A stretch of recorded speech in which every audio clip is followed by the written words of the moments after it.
Welcome to the Investors Podcast. I'm your host, Trey Lockerbie, and today we're super excited to have back on the show Arif Karim. Arif, welcome back. Hey, thanks, Trey. I'm so glad to be back. I'm a big fan of your show, and chatting with you and the others is always a great thing for me. Well, you and I connected, it was back in September of 2020 for a little bit, and you were telling me about Netflix at the time. Yeah. And man, I wish I bought some because it's done pretty well since then. And so I had to have you on the show and talk a little bit more about the pick, how it's looking to you now. And I know a lot of our audience follow a lot of the FANG type of companies. And so it'll be interesting to check in on Netflix and see what your forecast looks like for it.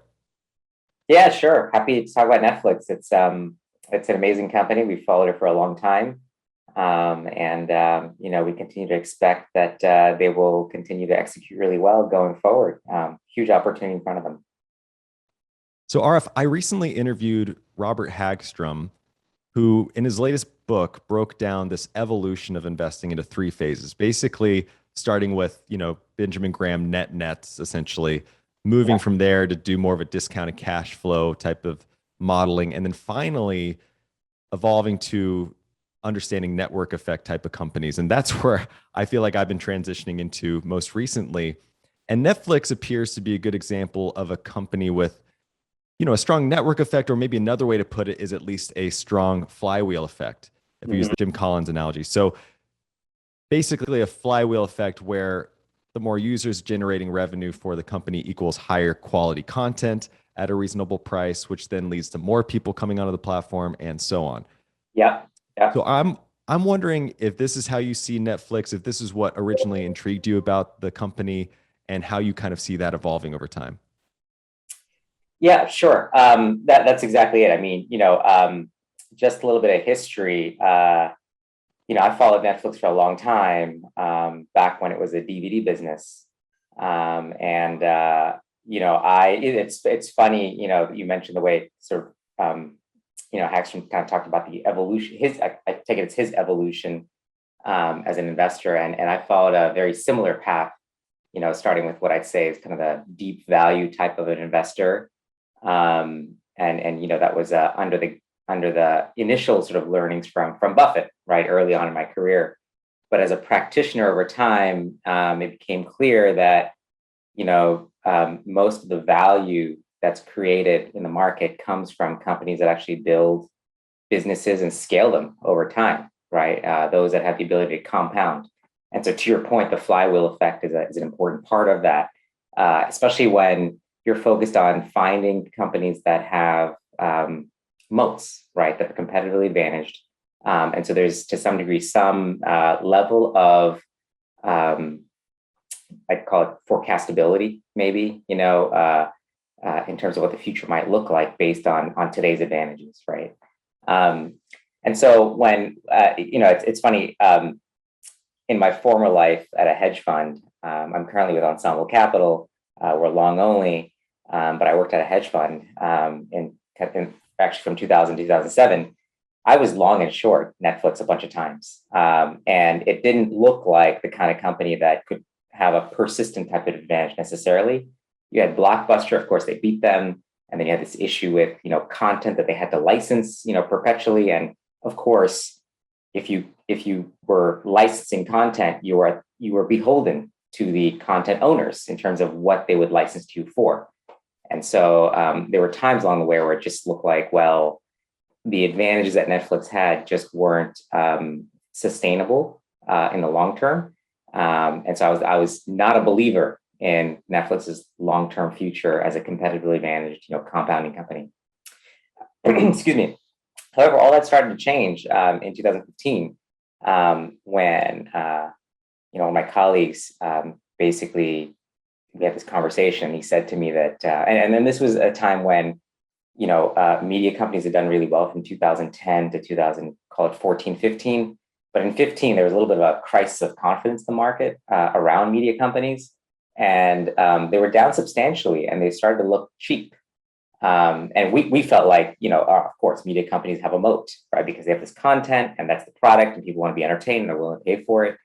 And in the cable industry, you'd seen pricing power, pretty sustainably for, I think, 2 decades, basically, right? And so in this conversation I with my colleague, Sean Stannard Stockton, he said to me that he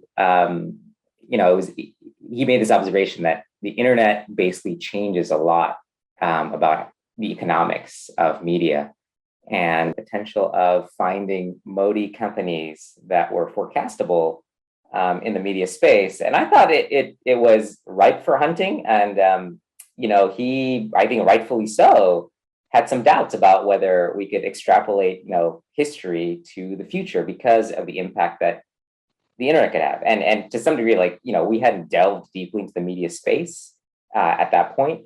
And so it was kind of an open question that he laid out that, is it possible to have any sort of confidence going forward in the media space, at that juncture where subscribers had started to go negative in the cable pay TV space?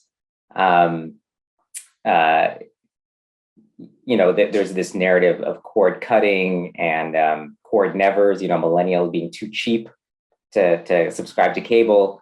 Of course, he and I didn't think that because both he and I didn't have cable. We both had Netflix, and it wasn't because we were necessarily cheap or couldn't afford it.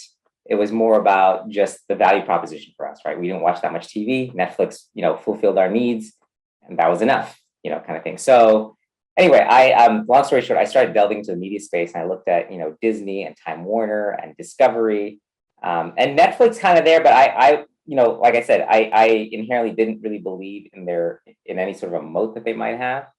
But as I delved into the space, a couple of things happened, actually. One was, being a value investor, with the thing that looked most interesting to me was Time Warner, because they owned HBO, and HBO is a global brand. Everybody knows HBO.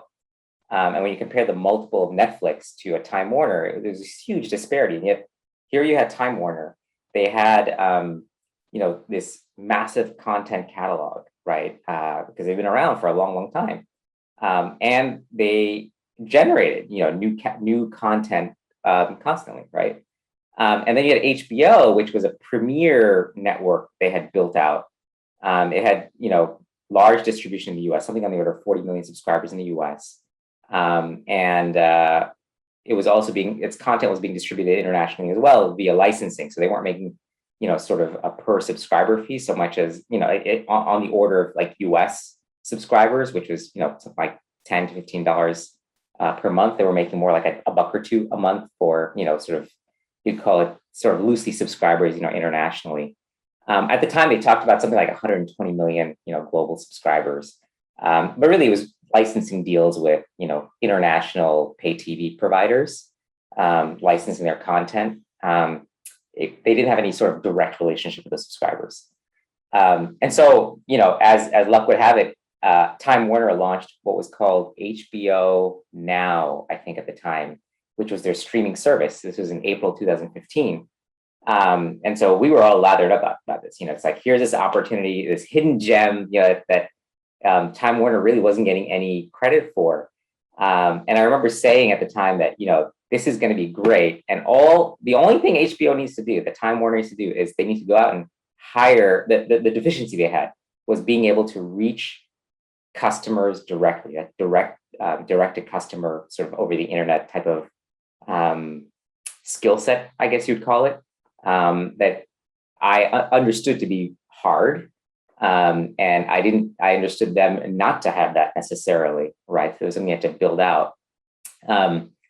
And so I remember making this comment that they should just go hire the head of Netflix's customer acquisition for whatever price it costs. They should just go out and hire him and then just spend a bunch of money to go get subscribers, right? Like, you need to get to scale. Over the next year or so, it was very disappointing. So when they did this, Time Warner concurrently, soon thereafter, I think they had an investor day, sort of late in 2015 or mid 2015, and they talked about how they were going to invest money behind this effort, and they were going to they cut their guidance for earnings, and I was like, great. I mean, the stock was down. I was happy about it because they were doing the right thing. They were investing in the streaming business that could be very lucrative and global. cut forward a couple of months, a couple of quarters, and all of a sudden Time Warner was talking about, oh, our earnings came in better than expected, our costs were lower. And I was kind of scratching my head and thinking, that shouldn't be actually. Whatever savings you have, you should definitely reinvest into HBO. And they were talking about how they're rewarding their shareholders now and returning capital, continuing to return capital to shareholders. And to me, it was just like HBO had not grown that much. I mean, they've grown, I want to say, out of memory, maybe 500,000, 800,000 subscribers over the year, which was nothing compared to Netflix, which was growing, I don't know, something like 10 million or something like that, right, at the time. Let me see if I can find the numbers actually, but you basically had so here, okay, so from 2015 when HBO now launched to 2017, you had them adding 800,000 subscribers in 2015, 1.2 million new subscribers in 2016, and then 3 million to 2017. And so the total of that is 5 million subscribers, right? On the other hand, Netflix added 17 million subscribers in 15, 19 million in 16, and then 24 million in 17. Wow. So they added, what is that? 27, 36, and 24. It's about 60 million basically, right? So 60 million compared to 5 million. I mean, it's just ridiculous, right? The disparity, right? Thankfully, we didn't wait till 2017, to discover this, right? This was kind of history, but we saw early on that Time Warner wasn't putting the type of resources we believed they needed to really get HBO now going, and we felt like there was a window, for this where you have to get to scale to compete with Netflix. Do you think that there was a difference in philosophy there? Because obviously HBO is known for putting in just deca millions of dollars into the content itself. I mean, Game of Thrones comes to mind. I mean, these are like unbelievable expenses. And are they just relying on the quality of the content to drive subscribership as opposed to maybe a different philosophy that Netflix had? Or is there any difference in approach there that you see? That's a great question. I mean, and that's where I was heading, is that, what you could see was that there was definitely a difference in management philosophy and culture. So to your point, you said HBO is putting a deca million, into Game of Thrones, and they're known for high quality content. And I think it was maybe in the 2015 timeframe, plus or minus a year, where Netflix's chief content officer, Ted Sarandos, had made this comment in an interview where he said that Netflix's goal was to become HBO faster than HBO could become Netflix. And that was a really interesting comment, right? Because our bet was that HBO would become Netflix faster than Netflix would become HBO, right? That's what we're betting on when we own Time Warner. Mm-hmm. And it was entirely driven by kind of sort of this very nominal view of like the difference in valuation. Netflix was so expensive, and Time Warner was trading at, I want to say, maybe 15 times earnings or something like that, right? Around plus or minus a couple points. But what we saw when we got involved, and then we were paying attention closely to the media space, was that the management at Time Warner was still stuck to this idea of what shareholders want is, they want current capital returns, right? They want return of capital. And this was the big theme from, call it 2010 to 2016 or 17, where large companies, and then I think this was, activism in the early 2010s that drove them to be very much oriented towards, returning capital to shareholders, right? Underinvesting in their own businesses. But on the other hand, you saw startup cultures like Netflix's, where it wasn't a startup anymore, but it still had that culture of innovation and looking to add value for the customer, and just a more dynamic, agile culture behind focusing on the customer experience and delivering to the customer what would be valuable and enjoyable for them, and then incrementally working to improve that over time, right? And so you're kind of building this. The moat ends up being, at the end of the day, the delighting the customer, right? I mean, this is a term that I think Apple would be introduced, or people have learned this from Apple, that delighting the customer is a very lucrative business model, right? If that is your focus, it's very lucrative. On the other hand, traditional media companies like Time Warner, and we saw this with other media companies as well, they were beholden to this legacy business model that was tied to cash flows coming out of the cable TV business. Now, at the time, if you looked at cable TV, I mean, you had 200 channels you could watch. You paid 80 to $100 a month, for access to that video. And the average American, I think the statistics I'd seen were like, watches 4 to 5 hours of television a day. But what you saw with Netflix was that their customer engagement, if you look at their subscribers were spending 2 hours a day watching Netflix. They were highly engaged, and yet they're only paying like $12 a month. So for $12 a month, you're getting 2 hours of high quality engagement as a customer. When most customers also had cable television that were paying 80 to $100 a month for, and we're watching maybe an incremental 2 to 3 hours on that. And so the value proposition was vastly different, right? But coupled with that was this idea that, people wanted access to video content, like quality professional video content, anytime, anywhere. You want it on your iPad, on your iPhone, and the legacy media companies were all about limiting access to content. So, you came to watch on a certain channel this show that you're watching once a week instead of being able to binge, as you'd like. You had to watch it when they put it forward on cable television. So you had to be there at a certain time to watch, as opposed to watch whenever you're free, whenever you want. You had to, watch on your cable TV box. You needed your cable television box to access the content, as opposed to watching it anywhere. Now, some of the media providers, like CBS, I think was one. Memory's getting a little blurry, but there were some that had apps, on your tablet that they had just started to, sort of implement. And you had this sort of TV anywhere kind of a thing where you could watch it anywhere. But at the end of the day, the experience was kludgy. It was, there was a lot of friction in it. And it was all about control, controlling the content, because they were so afraid of people stealing the content or sharing it with friends.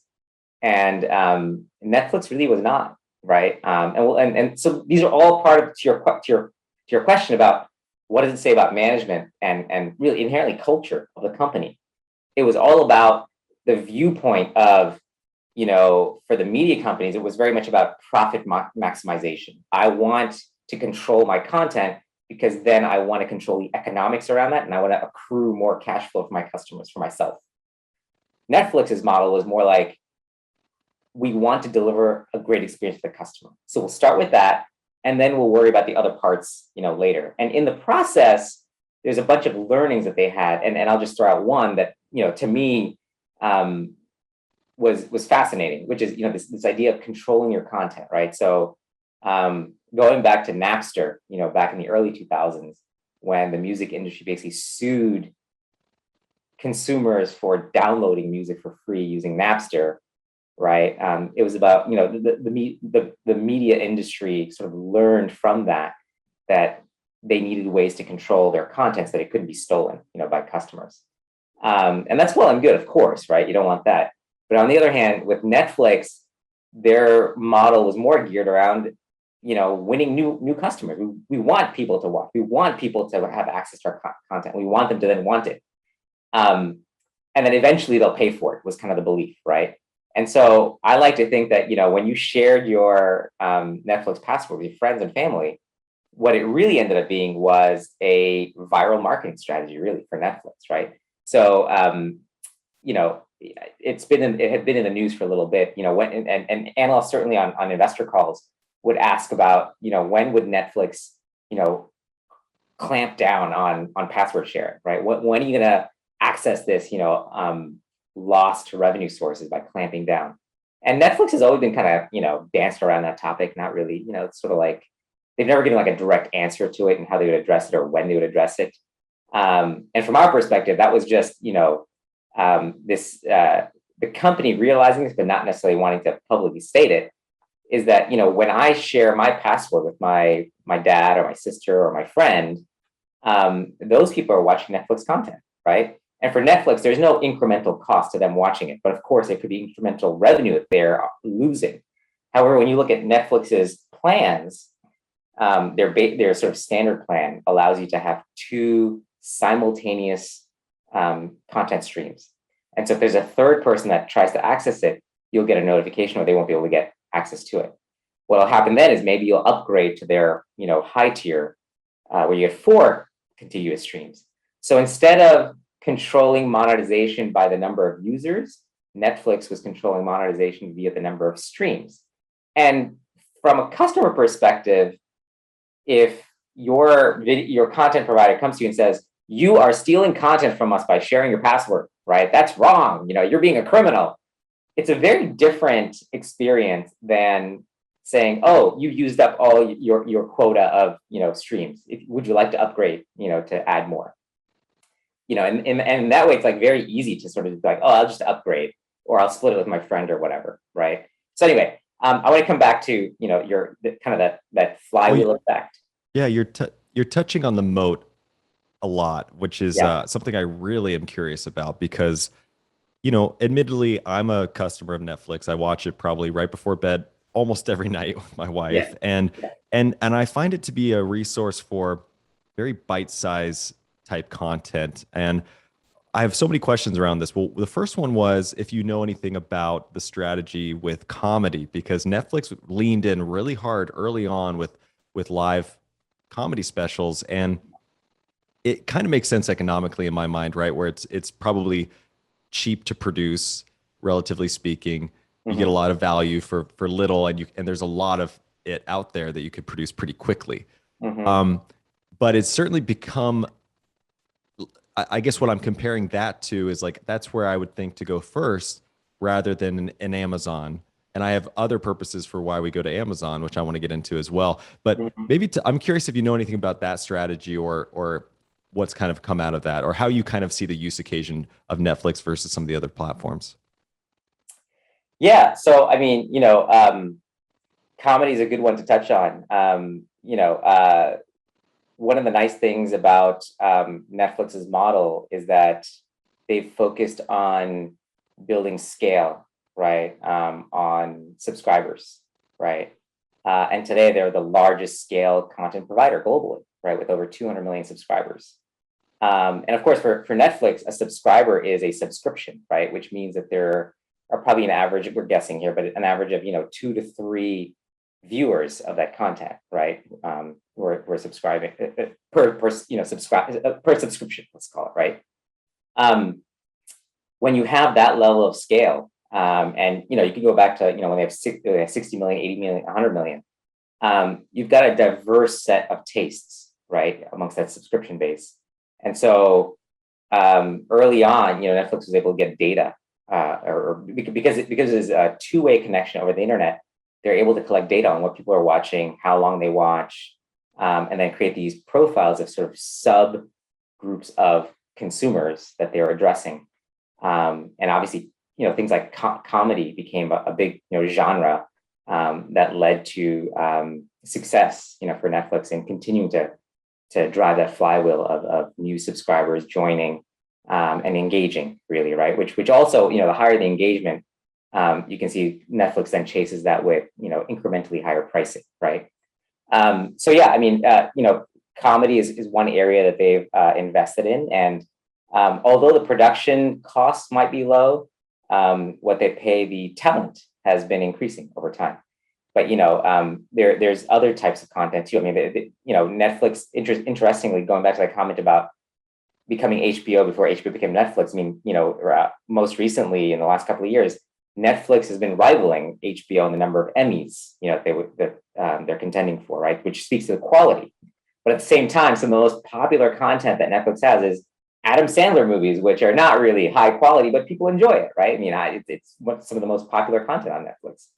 And so, to your point, they've built out these different genres, and most recently, animation has become, kind of a big area of focus for Netflix as well. And then now, feature content films are another. I think in their most recent call or the call before, they talked about how they basically were to come out with, basically a new feature film every week. So that every Friday, Saturday, you have a film to watch, which is when most people watch movies.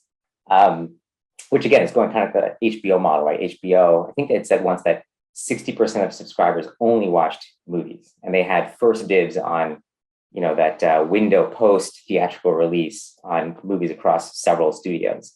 You asked an interesting question around, how do you think about the ways that Netflix addresses content for their audience versus some of the other services.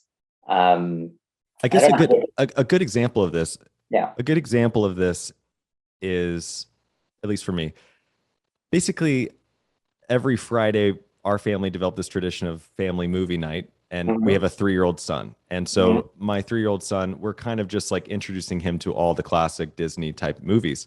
Yep. And I don't, to be honest, I've never really gone on Disney Plus, and it's probably all there.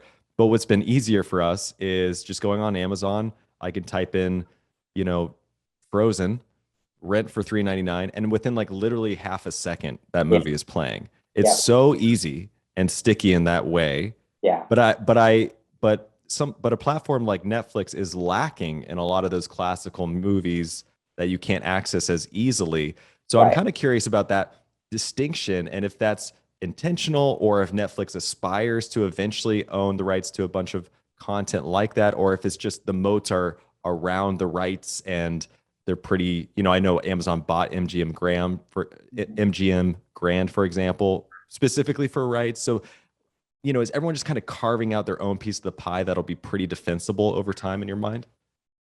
Yeah. So, our belief has been that while Netflix has been built this market and is the leader in the market, that at the end of the day, content is the product, right? So, you've got this distribution service, right? And you can create a great experience in that service.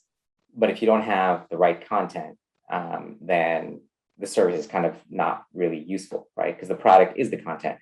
And Netflix understood this, early on. I think when they tried to renew their first set of licensing deals, one was with Stars, where, when they first got that deal, they paid something very low because they had 20 million subscribers, and Stars didn't really believe this was going to be a sustainable model, I don't think. But then when it came time to renew, 3 years later, that deal didn't happen. And the rumor was that Stars wanted, 10x, the fees to relicense.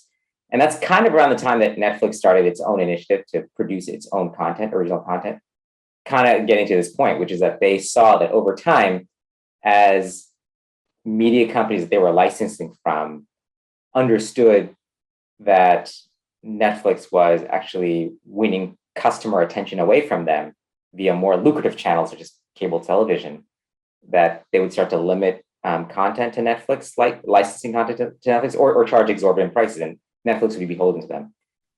So fast forward to today, and you basically have pretty much every media company, legacy media company, has its own service now available. And this was a moment that we were actually anticipating.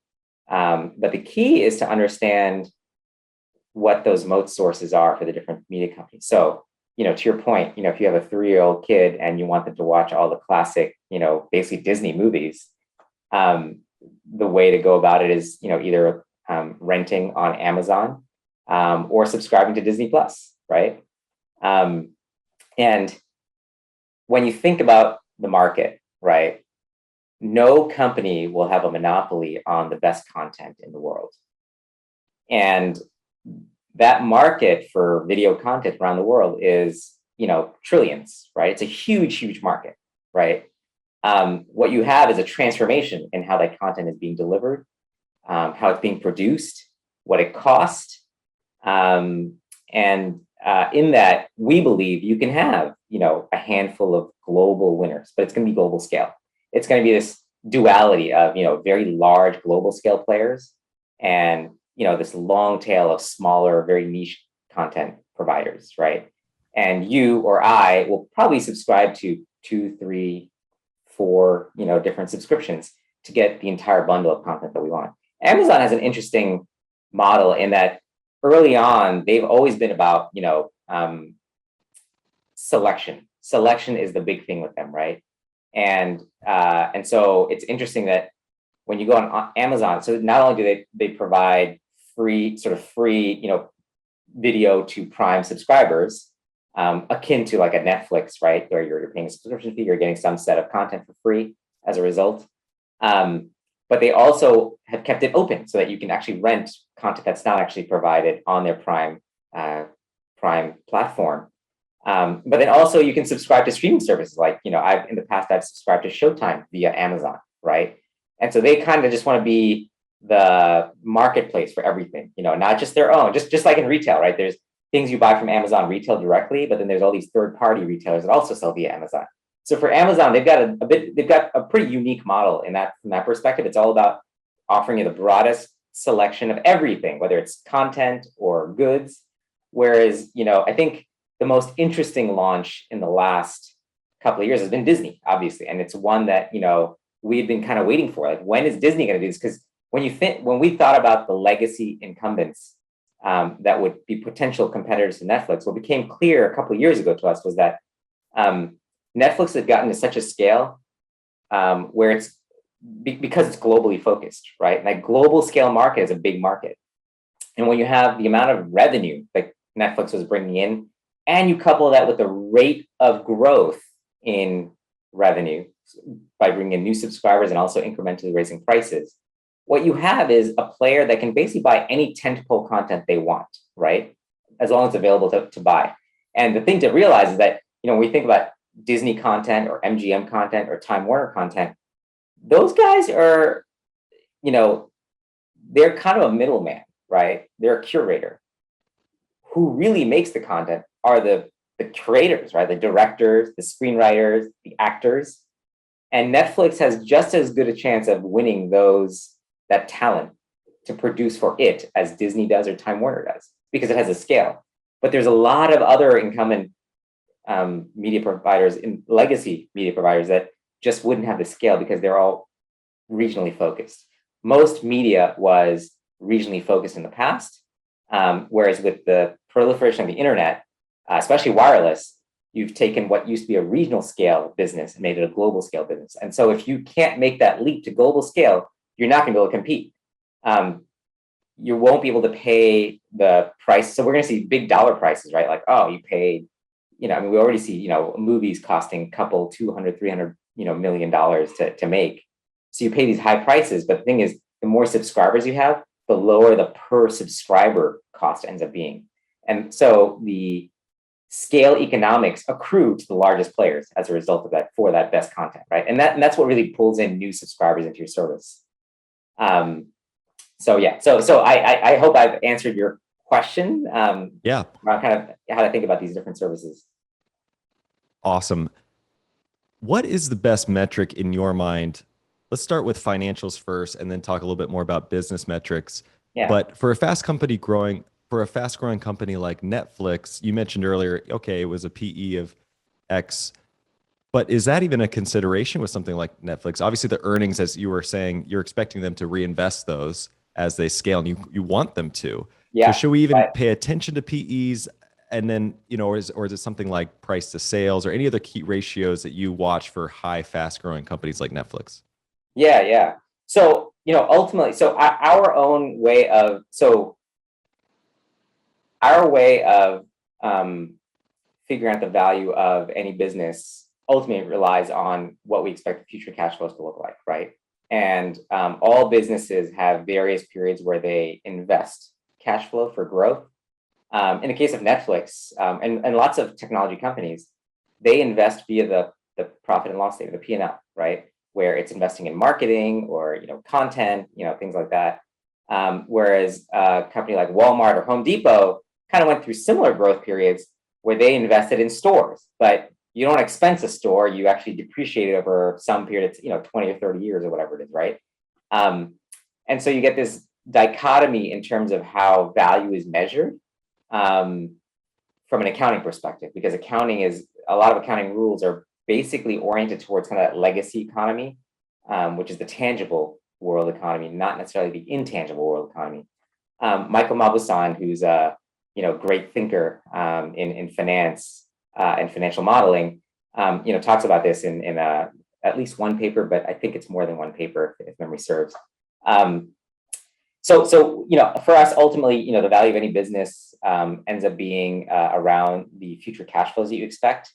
And so we've always had an expectation of Netflix will scale. When it gets to a certain scale, it'll start to then become, so it's always been profitable. In the market, there's been this view that Netflix is unprofitable, but it's actually not. It's been profitable. It's just that it's been cash flow negative, right? And what they've done is they recognize that they had a window of opportunity to become a global player and a leader in the space that would drive scale for them, which would then help them build that moat, right? Competitive advantage versus others. In order to accelerate that, they not only took their profits from their existing business at any given point in time, but they also borrowed money to overinvest in that content, right? Because if you think about it, if you're going from being a US business, which is what Netflix had been in 2011, 12, 13, basically, I mean, they had some international, but it was basically a US business, to a global business. Well, now you need to deliver content globally, the type of content that people all around the world would need. And it's like the whole, chicken and egg problem, right? You can't win subscribers in, Korea unless you actually have Korean content. So you got to build the content base first to make it an attractive service for Koreans, right? Now, of course, you can augment that with, US Hollywood types content that has global appeal, but you will need some set of local content to win customers and then keep them, over time. And so Netflix had to build this content catalog faster than its own profit and loss statement could generate cash. So it borrowed money. So the whole idea that Netflix wasn't profitable is actually not quite right. It actually was profitable because content does have some depreciation cycle. It's just that it was borrowing money. It was free cash flow negative. Our thought was always that as they build content. In fact, this is exactly what I said internally back in 2016 when we flipped from Time Warner. We sold Time Warner and bought Netflix because they had obviously the right strategy. They were doing the right things. My comment was that Netflix is over-investing in content right now. But if that over-investment drives 20, 25% subscriber growth for the next 3, 4, 5 years, this is going to be a huge business, right? And at some point, they're going to get to the point where they can't physically buy more content because it's just not available, right? Like there's a diminishing rate of return on content investment over time. Where that cutoff was unclear. I mean, this is something that we all kind of play by ear. Management plays it by ear, and we play it by ear to kind of see at what point is incremental investment in content not generating new subscribers or new engagement, right? But at some point, it was going to be ridiculous. They were going to be able to spend so much money on content that it was going to be hard for them to actually buy good content. At that point, you're going to see, the free cash flows fall to the bottom line. And so you kind of have to play out the business model, over a decade to kind of see where that happens. And for us, we felt like that crossover was going to happen in the kind of 2023, 2025 timeframe when the company would go from being free cash flow negative to free cash flow positive and then grow tremendously from there. Our own thought was that, they would be generating something on the order of 30, 35, maybe even up to 40% operating margins. Unclear, exactly where it was going to be. Right now, we believe that it's probably going to be more like mid 30s, plus or minus a point or two, where they end up being. But that was always the thought that, and then you basically discount that cash flow back, and that's how we arrive at our own sort of value for the business. We'll cross-check that with price to sales or PE. On the PE side, one of the things we did is we also we thought about, well, what if you normalized pricing? Because it was very obvious that customers were receiving a lot more value from the service than they were paying. So they were paying $12, $13 a month, but most customers felt it was worth much more than that. Just based on if you're engaging 2 hours a day, 30 days a month with Netflix at $12 a month, you're getting a great deal, right?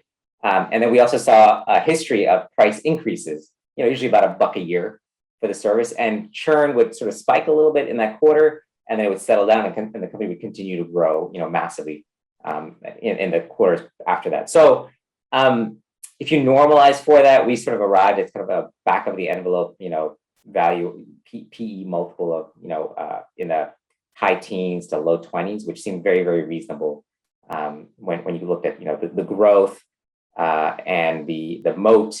And then kind of the large global TAM that was available to them.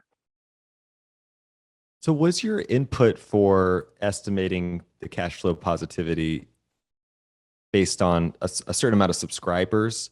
Like, were you plotting out, okay, this adoption rate extrapolated will get us there, and at that point, we will have expensed X amount of investment on, because what's so fascinating, what you said earlier is like eventually they've just fully expensed this content and then it's just pure profit, which is Yeah. fascinating. So Yeah. you had an idea of what that was at a certain subscribership. And then obviously they went profitable or cash flow positive in 2020. So earlier than you expected. Was it Yeah. at the same, did they just achieve the same subscriber count earlier, or did they exceed, your expectations on the operating side?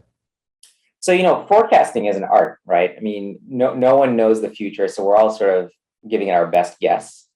But it's based on, you try to anchor it on reality, right? So we saw that media companies in general had, kind of scaled media companies had, high 20s type operating profits in their media businesses, and some even higher potentially. This was going to be a global business, global scale, so it potentially could be higher than that even. And then, we saw the momentum that Netflix's business had. And the way I thought about it was that this goes back to that conversation about, HBO needing to hire the head of subscriber acquisition at Netflix, is that they have figured out a formula over a decade. I mean, their DVD business was all about acquiring subscribers online. And you have to do this cost effectively, efficiently. You have to retain those subscribers to make the economics work. So Netflix had been at this game, honing how you do that online for a decade before they went to streaming, right? And then there it became sort of on steroids. It got juiced up even more, and it went global. It wasn't just the US anymore, it was global. And so that's a capability they had developed that pretty much every other incumbent didn't have that capability. I mean, new tech kind of companies had it, like an Amazon, but not Disney, not Time Warner, not CBS, right? So there was some level of faith that, if they were printing, roughly 2 million subscribers a month that they were adding, and this is lumpy, right? Because we've seen over time, every time Netflix, misses, their subscriber number, the stock is always volatile. It's always down 10, 15%, right? And that's the market getting nervous, or just short-term, investors, buying, selling, shorting, whatever it is. But what we saw is that if you look at it from a 12-month perspective, a rolling 12-month perspective, they have been pretty consistent about adding something on the order of 2 million subscribers per month, plus or minus. The sources of those subscribers were different. Sometimes it was, a little bit more heavily weighted to the US. Sometimes it would be Europe, sometimes Asia. But you saw this sort of consistent overall addition of subscribers. So we sort of just played that out and said that, okay, so if they could continue, and in the US, they had something like 50% market share of households. So we looked at the US as being a mature market. We weren't expecting much subscriber growth there because, once you get past half of all households, and then of course you've got, I don't know, maybe 10 or 20% other, sort of people that are sharing passwords, with the subscribers. So you might realistically have 60, 70% market share in the US. There, we felt like the big growth would come from pricing, just raising pricing $1 a month, for several years, until you became, until they got to a spot where like customers resisted. And it doesn't feel like to us like we've reached that yet, right? Have you done any surveys about that? I'm curious, like have you estimated how price sensitive the customers are, how elastic the price might be for Netflix? We haven't done surveys, but we've seen other people's surveys. So there's a service called Bespoke that will put up. We're not direct subscribers, but they'll put up things on LinkedIn where they'll put up charts of what customers think of price increases or how they view Netflix. But for us, surveys are interesting, but the data is what really matters, right? Like when it comes down to it, you see, like I said, in the past, you've seen, a little bit of a spike in churn the quarter after price increases happen, and then it just kind of goes back to normal. And so when you compare like a year later, Netflix has grown subscribers on the back of those higher prices. And so effectively that tells us that Netflix subscribers by and large, think it's worth more than whatever they're paying for it, even after the price increases, right? And one way to think about it is that, if you're watching 2 hours a day of Netflix for 30 days a month, that's 60 hours of Netflix a month.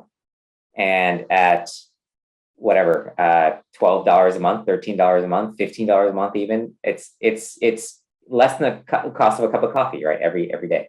Yeah, but the caveat to that, in my opinion, and it's ironic because all these companies disrupted cable But you start to hit a threshold, I think, where in aggregate, the cost you're spending on content is what you start considering, right? Where at a certain point, you're like, well, I've got Netflix, I've got HBO, I've got XYZ. And all of a sudden, I'm spending 120 bucks a month on content, and I used to spend 80 on cable. So Yeah, all of a yeah, sudden, like, I'm wondering if that's a thing of the past, or if customers will be sensitive in that regard, like in aggregate, and then start cutting from there. it's a great question, and it's an open question that we're waiting on. I mean, our viewpoint has been that Netflix, once Netflix became the HBO of television, its next goal was to become television of television, right? So basically, you just go to Netflix to watch all your content, right?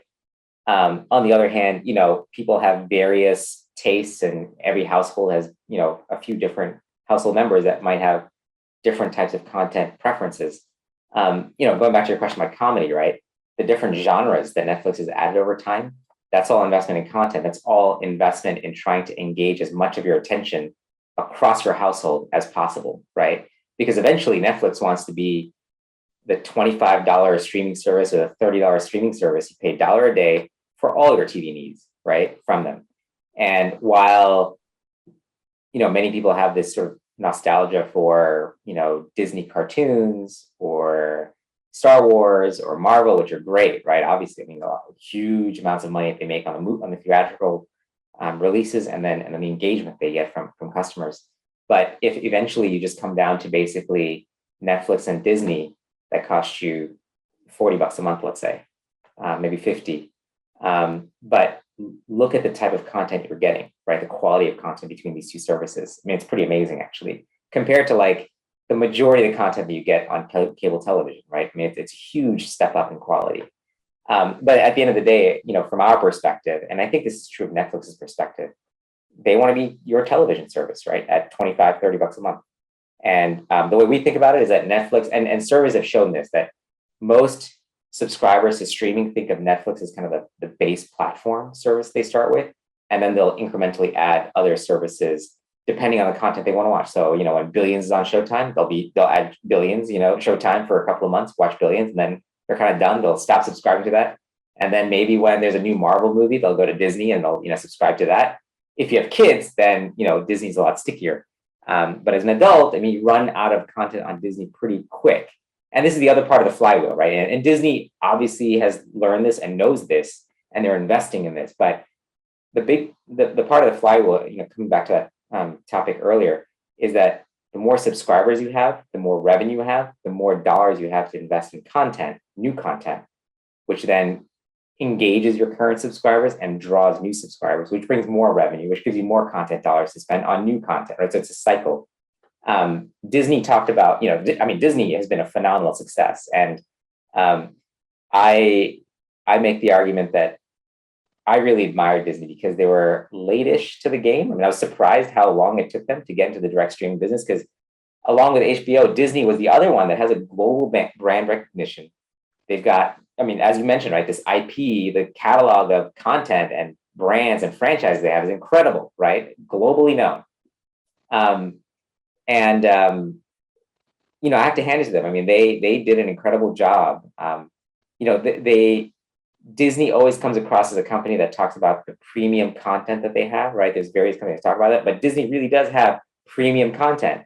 And you would expect traditionally that someone like a Disney would be arrogant enough to say that, oh, well, because we have premium content, we're going to come in at a premium price, right? And yet they were not arrogant. They were very, very smart. I like to say they were so smart that they actually copied Netflix's playbook, like step by step, So what did Netflix do? They priced their service very low to make it a no-brainer for you to subscribe. They made it very easy for you to subscribe, very easy for you to cancel. No contracts, no issues about that, right? You can come back whenever you want, make it really easy. In the process of getting you the experience that they wanted to deliver, they built out their own CDN network, which is a content delivery network, so that whether you're in Brazil or Germany or the US, when you hit play for a certain piece of content, you get it pretty much instantaneously, right? And whether it's broadband, where you have 100 megabits per second, network speeds, or on your phone, when you're out on the train, on the subway at 4G speeds or 3G speeds, it's pretty seamless how quickly that content loads and starts playing for you, right? In order to deliver that, there's a huge amount of back-end network work that you have to do that Netflix did pretty early on. What did Disney do? They acquired BAMTech, who had built this out for sports, and then leveraged BAMTech's CDN basically to be able to do the same thing. Netflix has built out this huge content catalog organically, right? They, like I said, the people in the market, investors in the market, have criticized Netflix for borrowing all this money, something to the tune of, 11, 12 billion dollars in order to invest in content, right? To build out this content. Disney went out and bought Fox for, to build out the scale of its content, right? So all in all, like when you look at Disney's, and one more thing is that, that low price, Disney went with this low price when they launched. And it's because they want to make it really easy for you, deliver tons of consumer surplus to you to subscribe and then stick around, wait for new content instead of saying, oh, I'm paying $15 a month for this and I haven't watched anything new in a month, I'm just going to cancel. But if it's $6.99, well, let's give it another month. We'll just kind of forget about that, right? And so Disney picked up all these different tactics that Netflix had, used to succeed in building out a scale to do it for itself. And now look at Disney today. I mean, over 100 million subscribers in, a couple of years. This is like unimaginable. It's incredible, right? So Disney was very smart. They were very humble. They were humble enough to copy Netflix, pretty much play by play to build out their service. So yeah, but in time, we think that, what'll end up happening is you'll have, probably 3, 4, maybe 5 global services, depending on your economic situation and your interests. If you're in the developed countries, maybe you'll subscribe to 3 of them for something like 40 or $50 a month in total. If you're an emerging market, maybe you pick one. Maybe you share, a couple between friends, right? Or family where you share passwords. I think that'll be part of it. But at the end of the day, if the business model revolves around simultaneous streams being delivered, I think the business model works really well, actually, and actually expands the market for video content, because there were once large swaths of the world that couldn't afford to pay, $20 a month or $50 a month for, quality professional content. And now if you're sharing, Disney and Netflix and maybe a third thing amongst, a group of 5, each, sort of 2, 3 sort of simultaneous streams, you're each basically ending up paying, something like $5 a month, maybe, for all this amazing content, right? So the value proposition goes up, the market size expands, and you have space for, I think, something like 3 global winners as a result. How should we think about the amount of debt that Netflix carries? Obviously, you're not too worried about it with cash flow positivity now, and they'll be able to start winding that down. But obviously, all this content generation is expensive. So how do you think about that? So now that Netflix has transitioned to the guidance that management has given us, they no longer will have to go to the market to raise debt. If they do, it's going to be opportunistic. Pretty much what Netflix is saying is that they've gotten to the point in their scale where it's self-sustaining in terms of the content investments they have to make. And as they continue growing, we think, and they've also guided to, they're going to do something like 20% operating margins this year. That's what they've guided to. And then they expect to keep growing that by about 300 basis points. So 3% additional operating margin points every year going for the foreseeable future. And then for us, that means, in 5 years, you've added another 15 points of margin. That's 35%. That's kind of how we think about where the ultimate margin goes to. And so the way that we think about incremental revenue is that when they bring on an extra subscriber, you buy content with that incremental revenue stream, right? Incremental content, that incremental revenue stream. When they raise prices, that falls to the bottom line. Does that make sense? So yeah. So there's this network effect and also this economic effect, right? So on the network effect, every additional subscriber enables Netflix to buy more content that benefits all subscribers in the base. That's the network effect, right? Incremental customer benefits everybody. The economic effect is incremental dollar of revenue generated by a price increase falls directly to the bottom line. right? And that's roughly kind of how we had modeled it, and that's roughly how it's kind of played out. And so that incremental dollar every month over a subscriber base of 200 million plus ends up being incremental $200 million per month every time they raise pricing by $1, right? So our thought is that when you work out the numbers, you're going to end up with free cash flow. We think that over the next decade, Netflix is going to double its subscriber base, right? So something in the 2028, 2030 timeframe, you'll have 400 million subscribers rather than 200 million. In addition, we think that price will increase by roughly about $1 a year, right? So that ends up being something on the order of 7% a year price increases, CAGR. And that ends up creating a revenue stream of about $90 billion in kind of time frame at roughly a 35% operating margin. Again, these are all rough numbers, right? Like no one can predict exactly what the future will look like, but we think these are reasonable numbers from our perspective.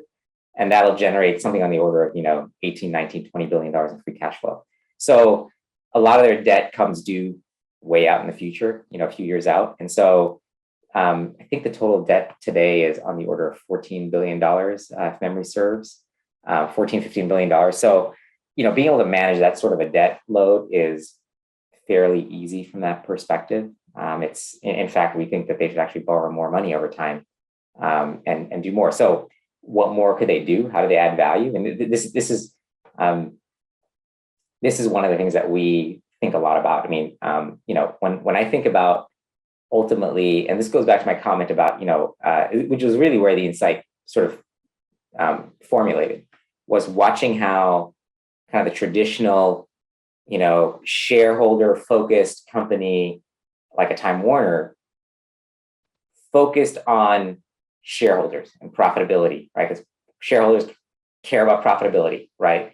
To the extent that they were actually offering their consumers less and less value, right, as a result. On the other hand, you had Netflix, which focused on the consumer and tried to address their value, and in the process, create a bunch of value for shareholders, right? Two very diametrically opposed viewpoints of how you approach strategy and, building a business. And so I really like that idea of, the role of a company is to create value for their customers.